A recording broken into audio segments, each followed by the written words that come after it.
अच्छा बेटा, हमारा जो टॉपिक आज हम पढ़ने जा रहे हैं का नाम है NMR spectrometry.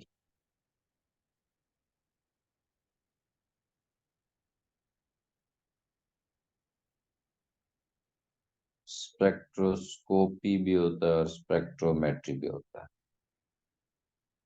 NMR stands for nuclear magnetic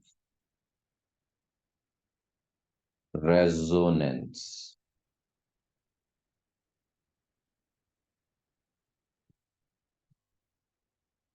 इसकी जो एप्लीकेशन है न्यूक्लियर मैग्नेटिक रेजोनेंस की वो है एमआरआई स्कैन।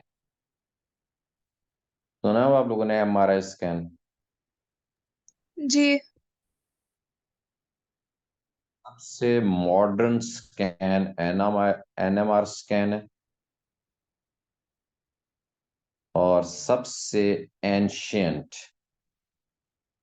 है एक्सरे स्कैन। एक्सरे से एडवांस है मेरे ख्याल में अल्ट्रासाउंड। अल्ट्रासाउंड से एडवांस है सीटी स्कैन और सबसे जो एडवांस है वो है एमआरआई स्कैन। एमआरआई स्कैन के कुछ एडवांटेजेस हैं that it gives 3D image, whereas X-ray scan or CT scan they give only 2D image. Or MRI scan, the rays by which MRI scan is done do not damage healthy body tissues, while X-rays damage healthy body tissues as well. Or X-rays are obscured and are blocked by bone and flesh, while rays which are used for MRI scan are not blocked or obscured by bones and flesh. अच्छा, MRI का मतलब पता है? What does MRI stand for? ये है magnetic resonance imaging.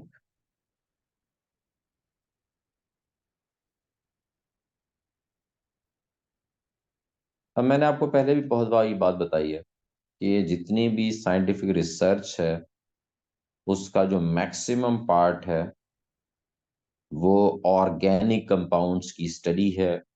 इंसानों की, जानवरों की बीमारियां, उनकी फीड, उनकी मेडिसिन पे है। और ये सब के सब ऑर्गेनिक कंपाउंड्स हैं। और ऑर्गेनिक कंपाउंड्स में जो सबसे कॉमन एलिमेंट है वो कार्बन है और सेकंड मोस्ट कॉमन एलिमेंट वो हाइड्रोजन है। तो ये जो एनएमआर स्पेक्ट्रोमेट्री है इसकी भी दो टाइप्स है। एक हाइड्रोजन को डील करती है और उसका नाम है H1 NMR स्पेक्ट्रोमेट्री, और दूसरी है C13 NMR स्पेक्ट्रोमेट्री या स्पेक्ट्रोस्कोप। HNMR स्पेक्ट्रोमेट्री क्या करती है? It identifies a compound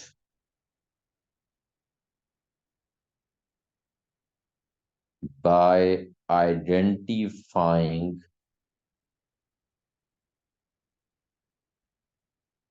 types of hydrogen present in it.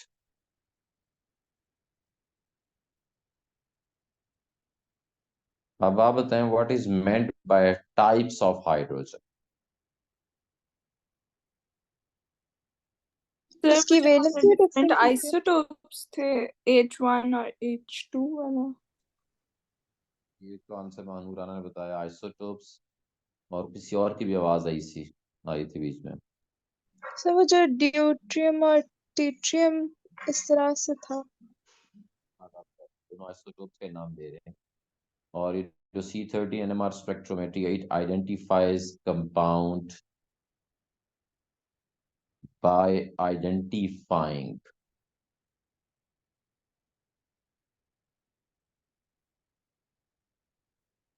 types of carbon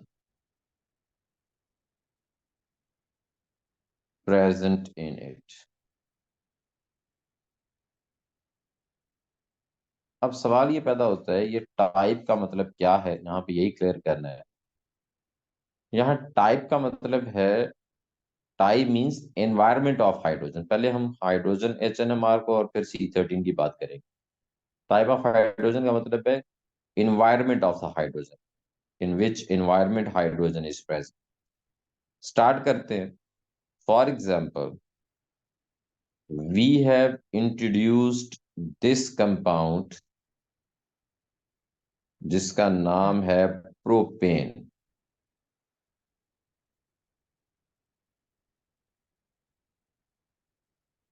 अगर प्रोपेन को HNMR स्पेक्ट्रोमीटर में डाल दिया जाए तो बताएं जी, अब HNMR स्पेक्ट्रोमीटर में करना क्या है? उसने जितनी हाइड्रोजन की टाइप्स होंगी उतनी पीक्स दिखा देनी है, और एक्स एक्सेस पे लिखा होगा, वाई एक्सिस पे सॉरी लिखा होगा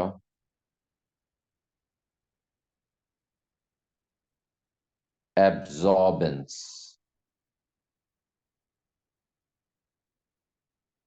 और एक्स एक्सिस पे लिखा होता है केमिकल शिफ्ट।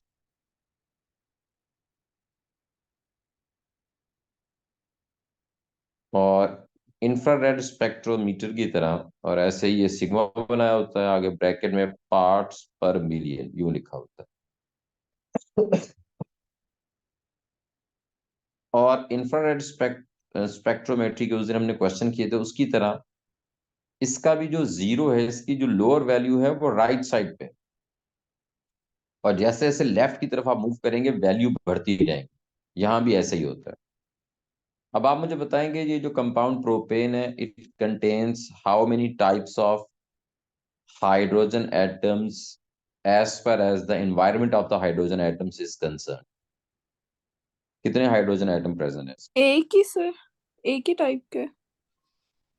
एक। एक आंसर आ गया, एक। Yes. Other answers? Hasnain, Sameer. Sameer तो नहीं है क्लास में। सर एक ही टाइप। मुस्तफा? जी सर, एक ही है। इस बेस पे आप लोग ए कह रहे हो ना, फिर तो वो हमेशा ही एक रहना है मेरे भाई। Hydrogen, there are two types of hydrogen as per as environment is concerned. All these 6 hydrogen atoms have same environment. ठीक है जी, क्योंकि ये वाले 3 हाइड्रोजन और ये वाले 3 हाइड्रोजन, ये दोनों नेबर हैं CH2 के। और जो CH2 वाले 2 हाइड्रोजन है, their environment is different from the 6 hydrogen atom. तो हमें ग्राफ पे ऐसे पीक्स नजर आएंगी। ये पीक, पीक के ऊपर 2 लिखा होगा, और एक और पीक होगी which will be 3 times as long as this peak on which 2 is return, और इसके ऊपर 6 लिखा होगा। तो इसका मतलब होगा this peak has been made by 6 hydrogen atoms, और उस पीक के साथ 2 लिखा है, तो उसका मतलब है that peak is made by 2 hydrogen atoms.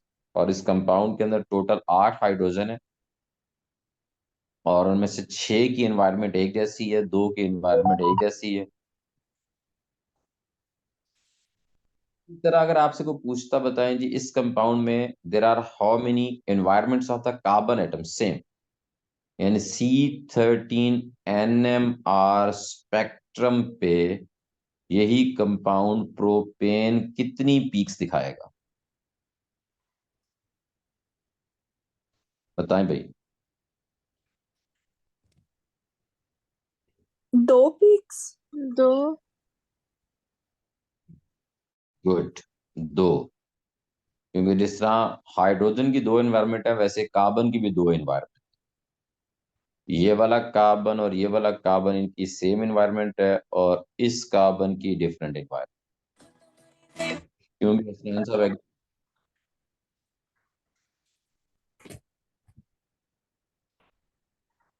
Hasnain साहब, जी सर। करते हो कि नहीं भाई? जी।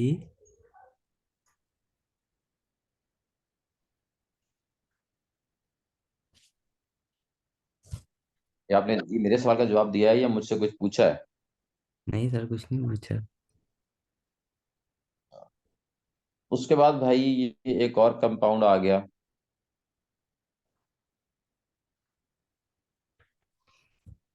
हसनैन साहब, आप बताएं इस कंपाउंड की आप HNMR स्पेक्ट्रम पे कितनी पीक्स देखेंगे? हम्म।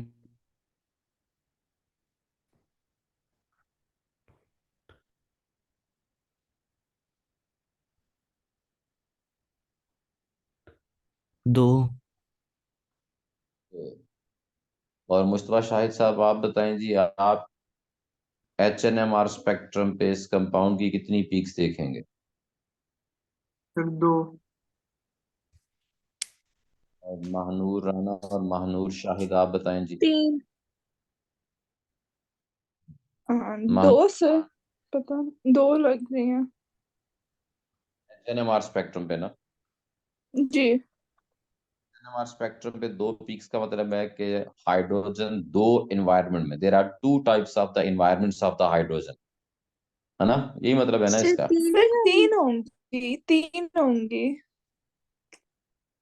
HNMR स्पेक्ट्रम पे इस कंपाउंड की आप लोगों को सिर्फ एक पीक नजर आएगी, और इस पीक के ऊपर लिखा होगा 12। इसका वो मतलब सर इस सी कंपाउंड में वाले में आएगा। कार्बन वाले में 2 आएंगी। जो C13 NMR स्पेक्ट्रम है उसमें दो जी, पीक, उसमें 2 आएंगे। एक, एक, एक, एक। ये चारों कार्बन की सेम एनवायरनमेंट है। ये चारों के चारों कार्बन किसके नेबर हैं? ये एक सी के नेबर है, और इस सी की एनवायरनमेंट इनसे डिफरेंट है, इसलिए ये दूसरी पीक बनाएगी। तो टोटल दो पीक C13 NMR स्पेक्ट्रम पे, और सिर्फ वन पीक होगी HNMR स्पेक्ट्रम पे। क्यों जी, सारे एग्री करते हो? जी।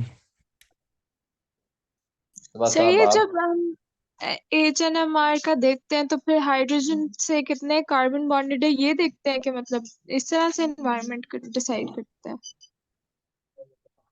हाँ मुझे बताएं, ये हम ये देखते हैं, एक तो बताएं ये कंपाउंड CH3 है, ये वाला भी ग्रुप CH3 है, ये ग्रुप भी CH3 है, और ये ग्रुप भी CH3। ये कुछ सिचुएशन में मिलती जुलती है किसके साथ? जो कायरल कार्बन वाली सिचुएशन है उसके साथ मिलती जुलती है, कि हम ये नहीं देखते। एक तो ये CH3 है, तीनों के चारों ग्रुप CH3 है, इस लिहाज से ये सेम है। लेकिन हम इनको सेम, अब मैं थोड़ा सा ना आगे चलता हूँ, आपको ना सिचुएशन क्लियर हो जाएगी, थोड़ा देर के लिए ना अगले वाले कंपाउंड पे आपको सिचुएशन क्लियर होने लगी। अगर जी सर। हमारे ये वाला कंपाउंड आ जाए, ये CH3, ये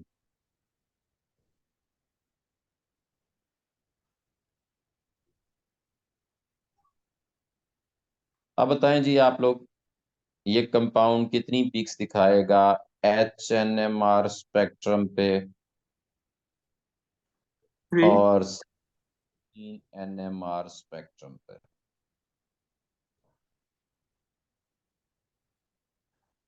जी मुस्तफा साहब, आपने कुछ बोला है? फिर ये HNMR पे 3 दिखाएगा। और बाकी लोग बताएं जी, पहले HNMR को क्लियर कर। सर मेरे 3 सर। ख्याल में 3 होंगी HNMR पर। हैन साहब, 3 सर। महनूर शाहिद, 3। गलत। चार। चार ही यहाँ और चार ही यहाँ।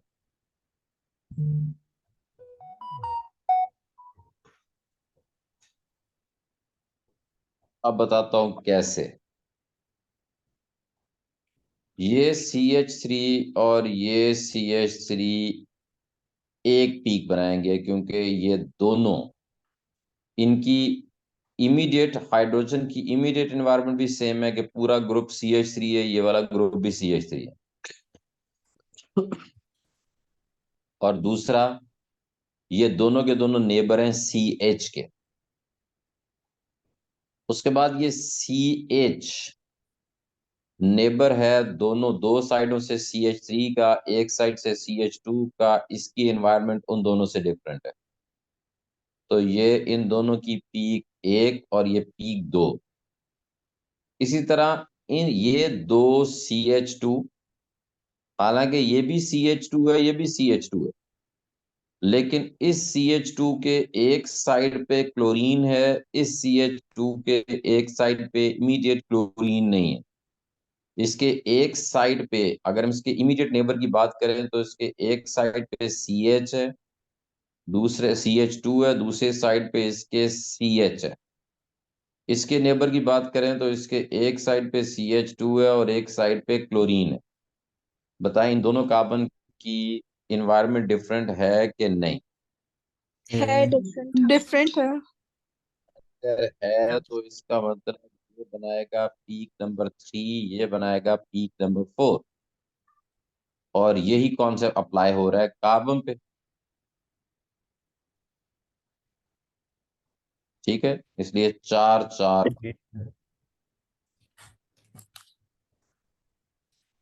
4। चलें आगे चलते।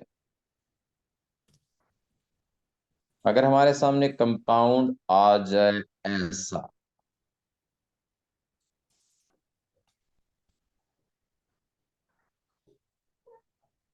साहब इस कंपाउंड का नाम बताना। सर इसका है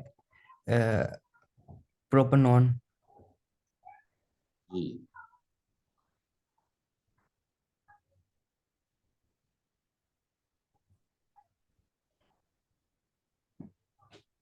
प्रोपेनॉन। हसनैन साहब बताएं, ये HNMR स्पेक्ट्रम पे कितनी पीक शो करेगा? सर एक ही। और शायद आप एक सर। बताएं। एक जी ही सर, एक और बस अब आप बताएं, C30 NMR स्पेक्ट्रम पे ये कितनी पीक्स दिखाएगा? दो। हम्म, दो सर, दो। दो। मैं से पूछा था यार।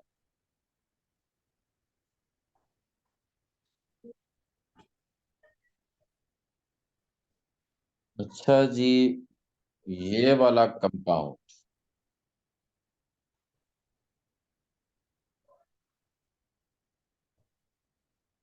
कितनी पीक शो करेगा HNMR स्पेक्ट्रम पे? 4। 4। 4 सर। और C13 पे मुश्तबा? फिर 3। सर और 4। हसनैन 4 ही सर, 4 ही। 4। शो करेगा भाई मुश्तबा। ये वाला कार्बन इस कार्बन से डिफरेंट। ये दोनों कार्बन CH2 तो हैं, लेकिन दो, इसके एक तरफ CHO है, इसके एक तरफ CH3 है। Okay sir. ठीक है?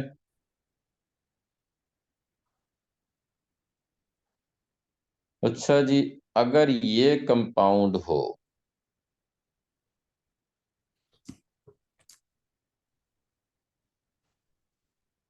ये कंपाउंड कितनी पीक्स दिखाएगा HNMR स्पेक्ट्रम पे? 4 नहीं, 5 सर। महानूर, शाहिद, 5 सर, 5 ही। 5। 5 है। 5। साहब आप क्या कहते हो भाई? हाँ जी सर, 5। इनके एक ये भी आ गया, ये CH2, लेकिन इस CH2 के एक तरफ OH है, दूसरे की तरफ OH नहीं है। ये भी CH2 है, लेकिन इस CH2 के एक तरफ CH3 है, जबकि इन दोनों के साथ CH3 नहीं है। और ये तो है ही डिफरेंट। तो 1 2 3 4 और ये 5, C13 NMR स्पेक्ट्रम चार पे ये कितनी दिखाएंगे? 4 सर। 4। 4। तो ये तो हो गया, ये तो मैंने आपको बताया, इसका नाम है low resolution NMR spectrum, spectrometry. एक होती है हाई रेजोल्यूशन HNMR स्पेक्ट्रोमेट्री।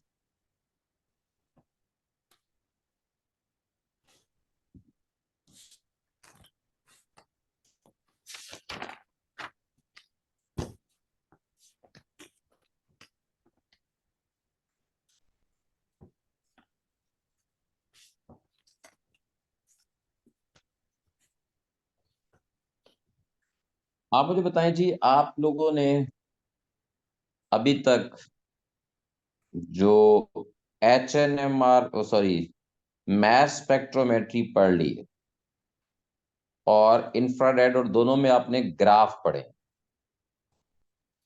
क्या आप लोग इंफ्रारेड स्पेक्ट्रोमेट्री का ग्राफ, किसी कंपाउंड का इंफ्रारेड स्पेक्ट्रम देखकर आप उस कंपाउंड के बारे में जज कर लोगे ना,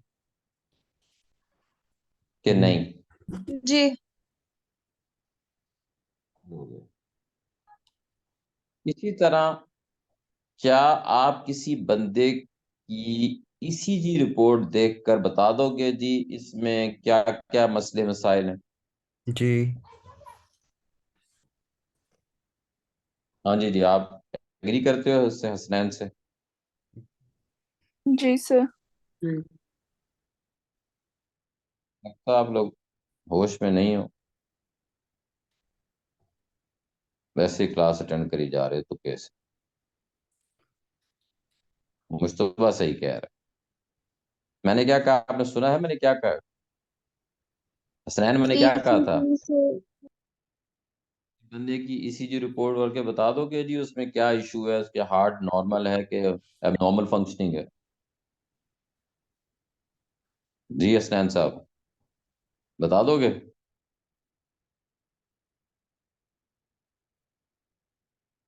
बोलना भैया, बोल क्यों नहीं रहा? सर आपकी आवाज नहीं आ रही थी। सब झूठ का साथ ले लो। सही में सर जी। मैं पूछ रहा हूँ, ECG रिपोर्ट पढ़ के किसी बंदे को बता दोगे? तुमने पहले कहा था ना कि जी जी सर बता देंगे कि उस बंदा के नॉर्मल फंक्शनिंग कर रहा है, हार्ट के नहीं कर रहा।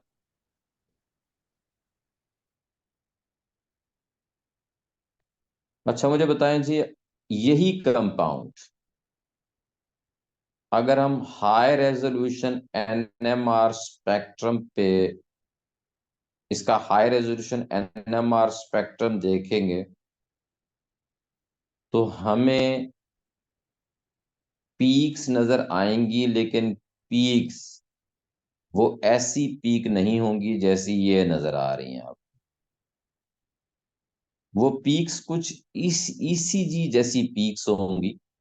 जैसे ECG में नहीं, आप लोगों ने, मेरे ख्याल मैं थोड़ा सा डिस्प्ले करके दिखाता हूँ कि ECG में आप लोग यही देखते हो ना जी, यूं करके ऐसा कुछ, फिर यूं यूं यूं यूं ऐसे, ऐसे यूं। जी। बताइए, ये ऐसी होती है? जी। जो रेडियोलॉजिस्ट है वो उनको जज कर रहा होता है, अच्छा ये काम खराब है, ये काम खराब है, या हो सकता है ये सही हो, वो कहे जी ये काम खराब है, ये काम खराब है। तो ये जो है ना हमारा, जो हाई रेजोल्यूशन HNMR स्पेक्ट्रोस्कोपी है, उसके अंदर भी कुछ यही सिचुएशन होगी। उसमें आपको ये जो सिंगलेट बने हुए नजर आ रहे हैं, ये नहीं नजर आएंगे। हो सकता है सिंगलेट भी हो, लेकिन उसमें आपको डबलेट, हर पीक स्प्लिट हो जाएगी, हर नहीं सॉरी, ज्यादातर पीक स्प्लिट हो जाएंगी, और स्प्लिट होकर doublet, triplet, quartet, multiplet show करेंगे। और वो जो multiplet, quartet, doublet, triplet, even singlet, हम उसको जज करेंगे, उस कंपाउंड का स्ट्रक्चर जज करेंगे। पता है कैसे? पहले तो बताता हूँ जी, पीक ट्रिपलेट क्यों बनेगी, क्वार्टेट क्यों बनेगी, सिंगलेट क्यों बनेगी। पहले आप लोगों से पूछता हूँ, मुश्तबा आप इनके रिप्रेजेंटेटिव बन जाओ और मुझे बताएं जी आप कि ये वाली peak high resolution NMR spectrum पे आपको स्प्लिट होकर क्या नजर आएगी? जी भाई, CH2 पॉजिटिव। मुश्तबा को बनाया भाई, मुश्तबा को। मुश्तबा सर साहब तैयार? ये कैसे हो रहा है? या 3 पॉजिटिव होगा सर। यार तो मैंने कहा मुश्तबा को जरा बनने दो। मुश्तबा साहब प्लीज। सर बताना क्या है? ये तो सवाल सही पूछा है आपने। आपने मुझे बताना है कि ये जो CH3 है, इसकी पीक जी हाई रेजोल्यूशन स्पेक्ट्रम पे स्प्लिट होकर सिंगलेट बनेगी, डबलेट बनेगी, ट्रिपलेट बनेगी, सर सिग्नल क्वार्टेट बनेगी। बनेगी, सिंगलेट बनेगी। जी हसनैन साहब आप क्या कहते हो? सर ये सीलेंट क्या है? मैं वो क्लास में ही था सर। तो कहता था मेरी आवाज नहीं आ रही, कभी कह रहा है क्लास में नहीं था। सर वो नेट चला गया था ना, अभी दोबारा कनेक्ट किया है मैंने।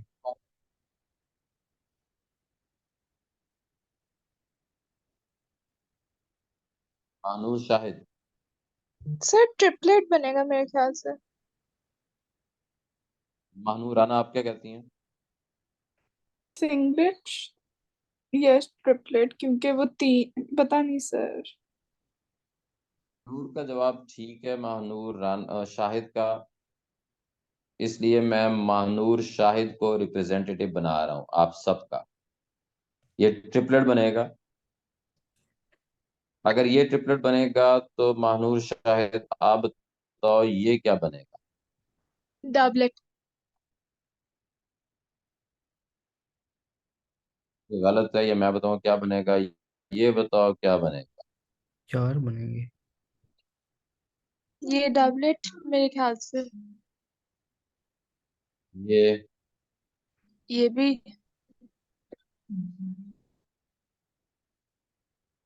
लो जी, पहला वाला महानूर का ठीक था। और ये आखिरी बताओ। ये सिंगलेट।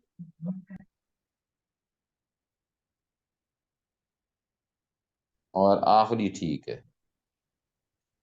ये वाला हाइड्रोजन, ये जो CH2 है, इसकी पीक स्प्लिट होकर बन जाएगी मल्टीप्लेट।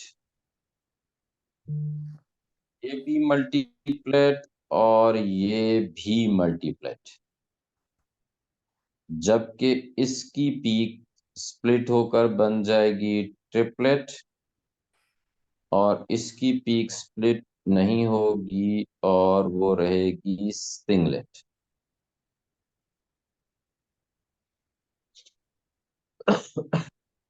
हाँ जी, कुछ कंफ्यूजन हुई है आप लोगों को? जी। जी। अब बताता हूँ, ये कंफ्यूजन अभी खत्म हो जाएगी। पीक बनती तो हाइड्रोजन की वजह से है, लेकिन स्प्लिट नेबरिंग हाइड्रोजन की वजह से। और ये जो पहला वाला CH3 ग्रुप है, इसके नेबरिंग में कितने हाइड्रोजन है? 2 हाइड्रोजन। तुम मुझसे एग्री करते हो 2 हाइड्रोजन है? जी तो साहब अगर नेबरिंग में 2 हाइड्रोजन होंगे तो उसका फार्मूला ये है कि नेबरिंग हाइड्रोजन 2 और उसमें आप एक ऐड कर दो तो 2 + 1 हो गया 3। तो अगर आंसर 3 आया तो पीक स्प्लिट होकर बन जाएगी ट्रिपलेट। इसी तरह ये जो साथ वाला CH2 ग्रुप है, इसके नेबर में कितने हाइड्रोजन है? हसनैन साहब बताओ। सर दो, 2 नेबर है ना, एक साइड के और दूसरे साइड भी है। 2 और 3 5 हैं। 5 सर, 5। 5, ठीक है। 5 में एक ऐड करेंगे तो आंसर आ जाएगा 6। अगर आंसर 5 से एक्सीड कर जाए तो फिर पीक स्प्लिट होकर मल्टीप्लेट बनती है। इसी तरह मुझे बताएं इसके नेबरिंग में कितने हाइड्रोजन है, इससे नेक्स्ट वाले के। 2। एक साइड से 2 और एक साइड से ये OH वाला हाइड्रोजन भी है, लेकिन जब हाइड्रोजन O के साथ या नाइट्रोजन के साथ लगाओ अमाइन ग्रुप, तो अमाइन ग्रुप वाला हाइड्रोजन और OH वाला हाइड्रोजन, ये जो अपने नेबरिंग प्रोटॉन होगा उसकी पीक को स्प्लिट करने में पार्टिसिपेट नहीं करेगा। तो इस वजह से इसके एक साइड पे जो OH है उसको इग्नोर कर दिया, एक साइड पे इसके 2 हाइड्रोजन है, 2 + 1 = 3, और इसकी पीक स्प्लिट होके ट्रिपलेट। OH वाला हाइड्रोजन ना तो नेबरिंग हाइड्रोजन की पीक को स्प्लिट करता है और ना अपनी पीक स्प्लिट होने देता है। तो इसके नेबरिंग में समझो कोई हाइड्रोजन नहीं, इसलिए इसकी पीक जो है वो सिंगलेट ही रही। समझे भी बात को? जी सर। क्लास खत्म होने से पहले पहले इसकी एक और एग्जांपल आपको करवा देता हूँ। स्टार्ट में मैंने एक कंपाउंड लिया था ऐसा, ये CH3, ये CH, ये CH2।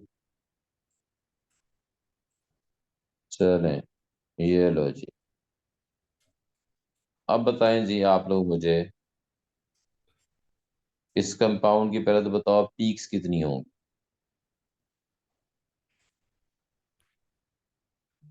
4। HNMR स्पेक्ट्रम पे 4। मानू राना आप क्या कहती हो? जी 4 ही होंगे। तो HNMR पे नहीं तीन ही नहीं, होंगे। H&M पे 3 होगी। तीन कार्बन होंगे। वाले पे 4 कार्बन होगी पे सर। 4 होंगी। हाँ जी, कार्बन पे 4 होंगे। और बताएं ये वाली जो पीक है ये स्प्लिट होकर क्या बनेगी? मल्टीप्लेट। जी मल्टीप्लेट।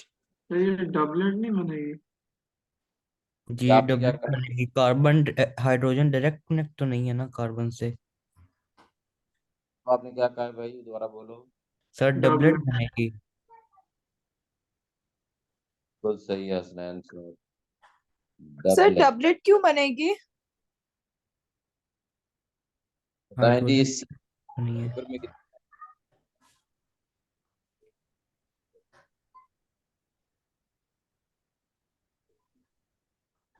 जी मानू राना बोलो। सर आप फिर से बोलना, आपकी आवाज नहीं आई, आपने क्या कहा है? हाइड्रोजन है इस CH3 के। CH3 के कितने हाइड्रोजन है? 3 हाइड्रोजन है। ये नेबरिंग में, इसके नेबरिंग में। 4। पता नहीं एक है सर। सर, एक। हाँ अच्छा, हाँ सामने ठीक है, एक है, ठीक है। एक है भाई, सिर्फ ये वाला। अच्छा मुश्तफा, अब आप बताओ भाई, ये वाला जो हाइड्रोजन है इसकी पीक स्प्लिट होकर क्या बन जाएगी? सर एक मिनट, ये मल्टीप्लेट बनेगा। जी मानूर शाहिद आप बताओ। ट्रिपलेट। बेटा इसके कितने सारे, इसकी नेबरिंग 8 हाइड्रोजन है।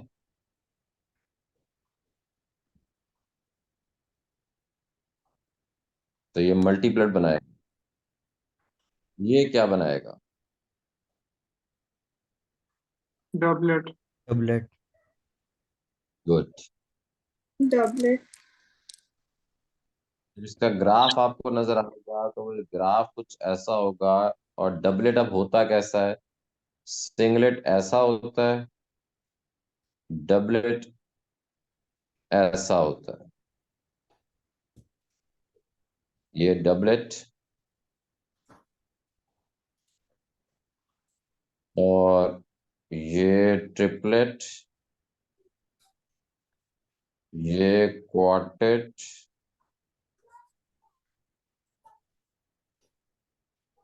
ये मल्टीप्लेट।